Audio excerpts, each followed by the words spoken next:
Access पे हो v access तो थीटा 0 और k p upon r square और v इक्वेटर थीटा 90 cos 90 की वैल्यू 0 और 0 और इससे संबंधित न्यूमेरिकल प्रॉब्लम हम सॉल्व कर चुके थे।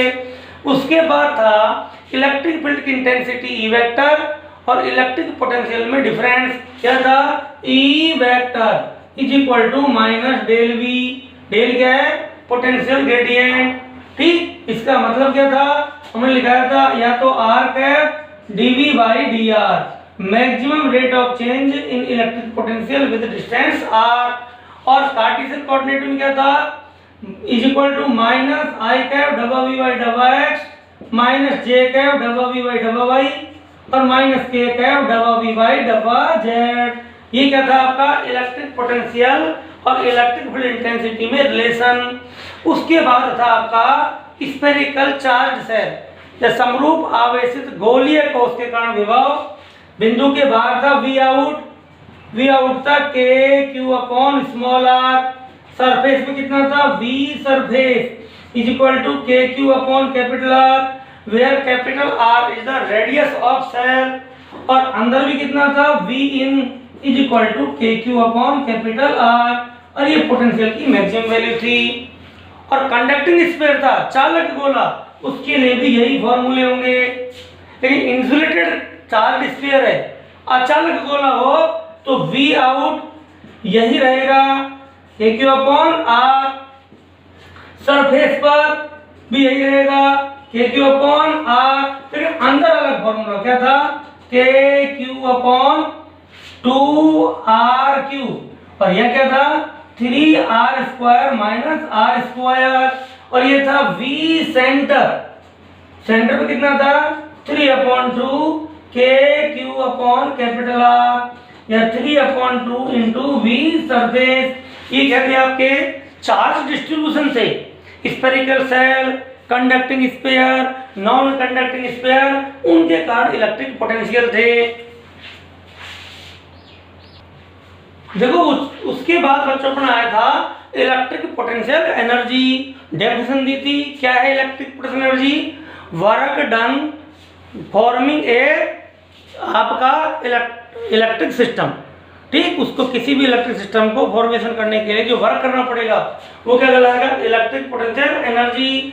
सबसे पहले electric potential energy of 2 point charge system के Q1 Q2 upon R where R is the distance between charges. Electric potential energy of 3 point charge system K Q1 Q2 upon R12 K Q2 Q3 upon R23 और K Q3 Q1 upon R31 ये था।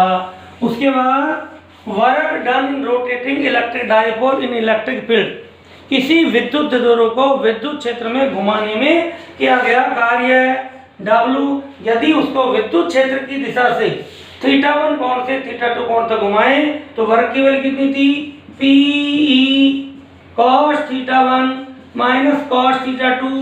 ये आपका एक formula था।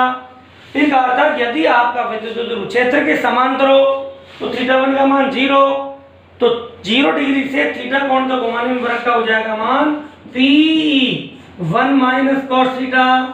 ये कौन सा फॉर्मूला है? विद्युत द्विध्रुव को क्षेत्र के समांतर से θ कोण घुमाने में किया गया कार्य। फिर था क्षेत्र के समांतर से 90 डिग्री तक घुमाए तो यह 90 हो जाएगा, उसका मान 0 हो जाएगा, तो वर्ग का मान था P। प्रत्येक क्षेत्र के समांतर से प्रति समांतर कर दें, पैरेलल से एंटी पैरेलल कर दें तो ये 0, ये 180, cos 180 का मान -1 माइनस प्लस 1 + 1 2, तो वर्ग कितना था 2Pe। ये क्या था work done in rotating electric dipole from its parallel position to anti parallel position. और उसके बाद था electric potential energy of electric dipole. क्या था फॉर्मूला U = Pe cos θ। जब P वेक्टर और E वेक्टर के बीच कोण θ हो, θ 0 हो तो U = -P। मैंने कहा था ये एनर्जी आपकी मिनिमम होगी और इस अवस्था में आपका इलेक्ट्रिक डायपोल स्टेबल पोजीशन होगा, इसलिए इसे हम स्टेबल इक्विलिब्रियम पोजीशन कहेंगे। एंटी पैरेलल हो तो थीटा क्या होगा 180, तो U = +Pe हो जाएगा। ये आपकी मैक्सिमम एनर्जी है। इस स्थिति में अनस्टेबल इक्विलिब्रियम स्टेट बोलेंगे, और 90 डिग्री में हो तो आपका जीरो होगा, इसे जीरो एनर्जी स्टेट कहेंगे या आपकी रेफरेंस स्टेट कहेंगे। तो ये सभी फॉर्मूले अपने इस चैप्टर में पढ़े। अब हम इसकी न्यूमेरिकल प्रॉब्लम सॉल्व करते हैं। देखिए बच्चों, 12 तक क्वेश्चन हम सॉल्व कर चुके थे। ये आपकी टेक्स्ट बुक का 13 क्वेश्चन है। एक बात और बता दूं, आपके टेक्स्ट बुक के अलावा और क्वेश्चन या कॉम्पिटिटिव एग्जाम के क्वेश्चन ये यूनिट कंप्लीट होने के बाद सॉल्व करेंगे। इलेक्ट्रोस्टैटिक यूनिट, इसमें अभी अपना एक चैप्टर और बच रहा है, इलेक्ट्रिक कैपेसिटेंस या विद्युत धारिता, चैप्टर 4। तो वो कंप्लीट होने के बाद फिर हम एक बार पूरी यूनिट का क्विक रिव्यू करेंगे और इसकी कॉम्पिटिटिव की न्यूमेरिकल प्रॉब्लम सॉल्व करेंगे।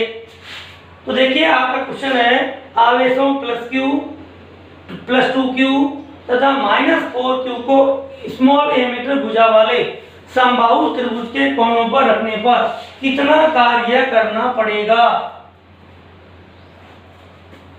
ठीक, तो देखिए आपका अर्थात आपके ये आपका एक 3 पॉइंट चार्ज सिस्टम, ये देखो क्या क्या चार्ज है, Q, 2Q और 4Q, ये आपके चार्जेज हैं। और ये आपकी A है, ये A पॉइंट ले लें, ये B पॉइंट ले लें और ये C पॉइंट ले लें। तो इसको लाने पर कितना कार्य करना पड़ेगा। अब देखिए आप परिभाषा पे जाओ।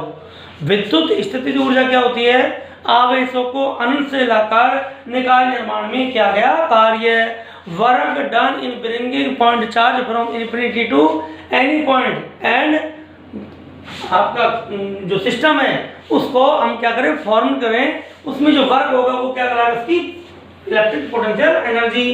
तो क्या होगा, किया गया कार्य, सॉल्यूशन क्या होगा इसका, किया गया कार्य W बराबर निकाय की विद्युत स्थितिज ऊर्जा, उसके बराबर होगा विद्युत स्थितिज ऊर्जा U के बराबर। और 3 बिंदु आवेश से निकाय की विद्युत ऊर्जा क्या होगी, K Q1 Q2 upon R12 K Q2 Q3 upon R23 plus K Q3 Q1 upon R31। अब हमें Q1 की वैल्यू क्या दे रखी है, देखो Q1 is equal to Q, Q2 is equal to 2Q, Q3 is equal to 4Q और R12 is equal to R23 is equal to R31 is equal to 8। तो क्या हो जाएगा, K ये हो जाएगा Q 2Q अपॉन 8 Q है plus K 2Q 4Q upon 8 plus K 4Q 2Q upon 8। तो आपका K Q square upon A तो आ गया कॉमन, Q इंटू Q, और क्या आ गया बोलो, 2 प्लस 4 2 8 प्लस 4 2 8, नहीं ये आपका Q है, Q1 Q2 Q2 Q3 Q3 Q1 ये, और प्लस आ गया आपका 4, 8 और 4 12 और 2 14, तो 14 K Q square upon A, ये क्या है इसकी आपका वर्क की वैल्यू आ गई। अब देखो बच्चों आपका नेक्स्ट क्वेश्चन है कि दो आवेशों 7 माइक्रो कूलाम तथा -2 माइक्रो कूलाम जो क्रमशः -2 सेंटीमीटर 00 तथा +9 सेंटीमीटर 00 पर स्थित है। निकाय पर कोई बाह्य क्षेत्र आरोपित नहीं है, अर्थात इलेक्ट्रिक फील्ड नहीं है। इस निकाय की स्थिर वैद्युत स्थिर ऊर्जा ज्ञात कीजिए, अर्थात आपकी 2 पॉइंट चार्ज की इलेक्ट्रिक पोटेंशियल एनर्जी निकालनी है। तो देखो पहला चार्ज जो रखा हुआ है आपका सॉल्यूशन देखो, Q1 is equal to 7 micro coulomb is equal to 7 into -6 coulomb, Q2 is equal to -2 micro coulomb is equal to -2 into 10 की पावर -6 कूलाम। R1 पहले जो चार्ज है उसका पोजीशन वेक्टर क्या होगा, -9 सेंटीमीटर आई कैप, ये तो 0 0 है, प्लस 0 जे कैप प्लस 0 के कैप, उसका कोई मतलब नहीं है। और सेकंड क्या है, R2 vector is equal two plus 9 centimetre I cap. दोनों आवेशों के मध्य डिस्टेंस कितनी है, दोनों आवेशों के मध्य दूरी, उसको यदि हम R मान लें, वो क्या हो जाएगी, बोलो आपकी, पहले हम डेल्टा आर वेक्टर लिखें, ऐसे लिखें, देखो डेल्टा आर वेक्टर बराबर होता है R2 vector minus R1 vector. R2 vector plus 9 centimetre I cap, minus minus हो गया प्लस, और प्लस 9 सेंटीमीटर आई कैप, ये हो गया 18 सेंटीमीटर आई कैप। इसलिए दूरी क्या हो जाएगी, जिसको केवल हम R से लिख देंगे, वो क्या हो जाएगी, आई कैप बटा दो 18 centimetre is equal to 18 into 10 की पावर -2 मीटर। सीधा लिख सकते हैं अपन, ये आई कैप है, 9 में से 9 घटाएंगे प्लस हो जाएगा।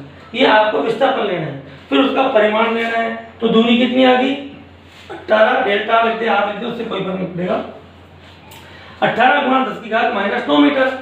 अब ऊर्जा क्या होगी, स्थितिज ऊर्जा, इलेक्ट्रिक पोटेंशियल एनर्जी क्या होगी, U is equal to K Q1 Q2 upon R। ठीक, आपकी किस पोजीशन पर, R पोजीशन पर। वो क्या है आपका 9 इंटू 10 की पावर 9, Q1 की वैल्यू 7 इंटू 10 की पावर -6, Q2 की वैल्यू -2 इंटू 10 की पावर -6 अपॉन R की वैल्यू 18 इंटू 10 की पावर -2। ठीक, 9 2 जा 18, 2 से 2 कैंसिल, तो क्या हो गया बच्चों, इज इक्वल टू हो गया, साइन आएगा माइनस, ये माइनस, और आपका हो गया 7, और देखो माइनस के 2 ऊपर जाके प्लस 9 और 2, ये हो जाएगा 11, और ये माइनस के 12, तो इंटू 10 की पावर -1 जूल ये बचेगी, क्योंकि 6 और 6 12 और 9 और 2 11, अर्थात ये हो जाएगा आपका -0.7 जूल। अब इसका बी पार्ट है, दोनों आवेशों को परस्पर अनंत दूरी तक अलग करने के लिए कितना कार्य करना पड़ेगा, तो बोलो किया गया कार्य इज इक्वल टू स्थितिज ऊर्जाओं का अंतर, बाद में कहाँ ले गए, अनंत पर, माइनस R पोजीशन पर। अनंत पर ऊर्जा क्या होती है 0, ये माइनस थी, और ये हो जाएगा -0.7 joule, minus minus plus 0.7 joule. तो इतना वर्क करना पड़ेगा, कब, आवेशों को वापस अनंत पर ले जाने पर, या सिस्टम को वापस खत्म करने पर हमको इतना वर्क करना पड़ेगा। देखिए बच्चों, नेक्स्ट क्वेश्चन है, किसी विद्युत क्षेत्र में XY बिंदु पर विद्युत विभव का मान निम्न है, V is equal to 6xy plus y square minus x square. इस बिंदु पर इलेक्ट्रिक फील्ड या विद्युत क्षेत्र के मान निकालना है। तो बहुत आसान सा प्रश्न है, तो कि V हमें दे रखा है, V is equal to 6xy plus y square minus x square, और E वेक्टर हमें निकलवाया है, क्या होता है, E vector is equal to minus del V। और मैंने बताया था कि आपका V किसका फंक्शन है, V यदि आपका R का फंक्शन है तो dV by dr R cap, और यदि XYZ का फंक्शन है तो आपका पार्शियल डेरिवेशन वाला फॉर्मूला काम लेंगे। तो क्या होगा, E vector is equal to minus I cap डबा V बाई डबा H माइनस J कैप डबा V बाई डबा Y माइनस K कैप डबा V बाई डबा Z। V की वैल्यू पुट कर दें, E vector is equal to minus I cap डबा बाई डबा X, V की value 6xy plus y square minus x square minus J cap डबा by डबा y 6xy plus y square minus x square minus K cap डबा by डबा Z, और V की value put करें तो 6xy plus y square minus x square. अब देखिए यहाँ x वेरिएबल होगा only, y and z are constant. यहाँ y को वेरिएबल लेंगे, x and z are constant, and यहाँ केवल z को वेरिएबल लेंगे, x और y एज कांस्टेंट। तो now we solve further, we can get minus I cap. देखिए x का डिफरेंशिएशन 1, तो क्या हो गया 6y, y स्क्वायर क्या हो गया 0, x स्क्वायर का 2x, ये हो माइनस j कैप। देखिए y का हो गया 1 तो 6x, y स्क्वायर का हो गया 2y और माइनस 0, माइनस k कैप, ये क्या हो गया 0, ये क्या हुआ 0 और ये क्या होगा 0। ठीक, अब ये आपका क्या हो गया E vector is equal to minus I cap 6y minus 2x minus j cap, ये हो गया 6x प्लस 2y। ठीक, अब इसको हम माइनस को अंदर मल्टीप्लाई कर दें तो क्या हो जाएगा E vector equal to 2x plus का हो जाएगा 2x minus 6y I cap minus j cap, ये j कैप को भाग लेते क्या होगा 6x plus 2y j cap. तो ये आपका इलेक्ट्रिक फील्ड की वैल्यू आ जाएगी। ठीक, इस तरह इसको सॉल्व कर ले। आपका नेक्स्ट क्वेश्चन है बच्चों, 0.2 मीटर त्रिज्या के खोखले धातु के गोले को अर्थात spherical shell plus 15 micro coulomb का चार्ज दिया जाता है। गोले के सरफेस पर, उसके सेंटर पर और सेंटर से 0.3 मीटर की डिस्टेंस पर हमें क्या निकालना है, इलेक्ट्रिक पोटेंशियल, विद्युत विभव ज्ञात करो। हमें ये आपका निकालना है। तो सॉल्यूशन देखो, आपकी रेडियस कितने की है 0.2 मीटर, चार्ज कितना है Q equal two plus 15 micro coulomb, 15 into 10 की पावर माइनस 6 कूलम। फर्स्ट कहां पर, गोले के पृष्ठ पर, बोलो V सरफेस त्रिज्या है तो इसलिए क्या पढ़ना V सरफेस और स्मॉल r दे रखा है आपका 0.3 मीटर, इधर ये radius. V surface is equal to k q upon capital R, 9 into 10 की पावर 9, q की वैल्यू 15 इंटू 10 की पावर माइनस 6 और r की वैल्यू 0.2, ये आपका वोल्ट आ जाएगा। अब देखो 15 9 जा 135, ये आपकी डेसिमल हटेगा तो यहाँ पावर बढ़ जाएगी 10 इंटू 10 की पावर 10 में 6 गए तो 10 की पावर 4 और अपॉन हो गया 2, ये हो गया 2 6 जा 12, आपका रिमेनिंग कितना हो गया 1, ये हो गया 15, आपका 2 7 जा 14 बचती 1 और 2 5 जा 10 इंटू 10 की पावर 4 वोल्ट। ठीक, इसको हम ये भी लिख सकते हैं 6.75 इंटू 10 की पावर 4 वोल्ट। तो ये तो पोटेंशियल कहा गया सरफेस पर। सेकंड ये कह रहा है कहां पर, सेंटर पर। सिंस V केंद्र या सेंटर बराबर होगा V सरफेस, हमने पढ़ा है कि गोले के अंदर विभव वही होगा या कोष के अंदर विभव वही होगा जो केंद्र को हो गया।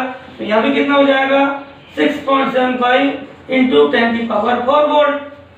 ठीक, बच्चों ये डेसिमल हटाइए, पावर 5 हो, ये 5 और ये भी 5, ये हो गया। अब थर्ड आपका है कहां पर, गोले के केंद्र से 0.3 मीटर, त्रिज्या कितनी है 0.2 और ये क्या है 0.3, तो लिखेंगे small r greater than capital R, इसलिए पॉइंट क्या हो गया आउट, इसलिए V out is equal to KQ upon small r। K की वैल्यू 9 इंटू 10 की पावर 9, Q की वैल्यू 15 इंटू 10 की पावर माइनस 6 और R की वैल्यू 0.3। ठीक, आप देखो ये डेसिमल के ये पावर कितनी हो जाएगी 10 में 6 गया तो ये होगी आपकी 4 और ये आपका 3 3 जा 9 और ये हो जाएगा 45। इसको लिख सकते हैं 4.5 इंटू 10 की पावर 5 वोल्ट। ये क्या होगा आउटसाइड पॉइंट पर इलेक्ट्रिक पोटेंशियल की वैल्यू आ गई। तो ये सरफेस पर, ये सेंटर पर और ये आउटर पॉइंट पर इलेक्ट्रिक पोटेंशियल की वैल्यू है। नेक्स्ट क्वेश्चन है स्मॉल आर भुजा वाले समबाहु त्रिभुज के कोनों पर 3 बिंदु वाले +q +2q तथा xq रखे हैं। निकाय की स्थिति ऊर्जा ज्ञात शून्य होने के लिए x का मान ज्ञात कीजिए। यह आपका दे रखा है यहाँ पर। ठीक, तो देखो बच्चों 3 बिंदु आवेशों के निकाय की स्थितिज ऊर्जा, निकाय की स्थितिज ऊर्जा U ये क्या दे रखी है 0, और 3 बिंदु आवेशों के निकाय की स्थितिज ऊर्जा क्या होगी K Q1 Q2 upon R12, K Q2 Q3 upon R23 plus K Q3 Q1 upon R31 is equal to 0। अब ट्राइंगल कैसा है, इक्विलेटरल ट्राइंगल, और उसकी साइड कितनी है R, तो R12 is equal to R23 is equal to R31 is equal to दे रखा है R, और Q1 इज इक्वल टू दे रखा है plus Q, Q2 is equal to दे रखा है प्लस 2Q, और Q3 इज इक्वल टू दे रखा है X।